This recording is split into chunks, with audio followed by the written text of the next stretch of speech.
నేను అప్పుడప్పుడు అనుకుంటాను, నిజంగా ఇన్ని సభలు పెట్టడం, ఈరోజు ఈ సభ ఏర్పాటు చేయడానికి కొన్ని వేల రూపాయలు ఖర్చు అవుతుంది. ఇన్ని వేల రూపాయలు ఖర్చు పెట్టుకుని వాళ్ళు ఈ కార్యక్రమం ఏర్పాటు చేస్తే కొన్ని కిలోమీటర్ల దూరం నేను ప్రయాణం చేసి వచ్చి నా ఆరోగ్యాన్ని, నా కాలాన్ని ఫణంగా ఈ రోజు ఎందుకు ఈ సువార్త చెప్పటం, ఎందుకు ఈ ప్రయాస, ఎందుకు దేవుడి పక్షంగా మనుషులను ఆలోచింపజేసి ఈ ప్రయాస మాకెందుకు అంటే, విదేశాల నుంచి మాకు ఎవరో డబ్బు పంపిస్తున్నందుకు రావట్లేదండి. మాకే డబ్బు రాదు.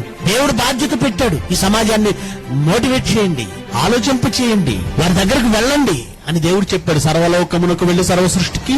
ఎందుకు ఇది చెబుతున్నాడు అంటే, ఏ క్షణాన చివరి శ్వాస తుది శ్వాస అవుతుందో తెలియదు.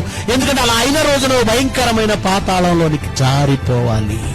అది నువ్వు కళ్ళతో ఇక్కడ చూసేదైతే బాగుండేది. నేను అనుకుంటాను, తండ్రి ఎంత చెప్తున్నా మారటం లేదు. టైం చూసుకున్నారు కొంతమంది, చాలా లైన్ లేచి వాళ్ళు ఉన్నారు. ఇంకో 10 నిమిషాలు అయితే ఇలా ఎంతమంది ఉంటారు గ్యారంటీ లేదు. పోని ఉన్నవాళ్ళు విన్నారు, వెంటనే ఎంతమంది మారతారు?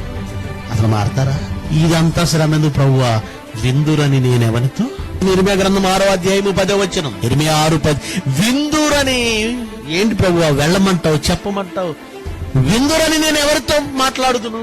ఎవరికి ఈ విషయాలన్నీ చెప్పాలి? వారు వినుటకు తమ మనస్సును సిద్ధపరుచుకోరు, మనస్సు పెట్టరు.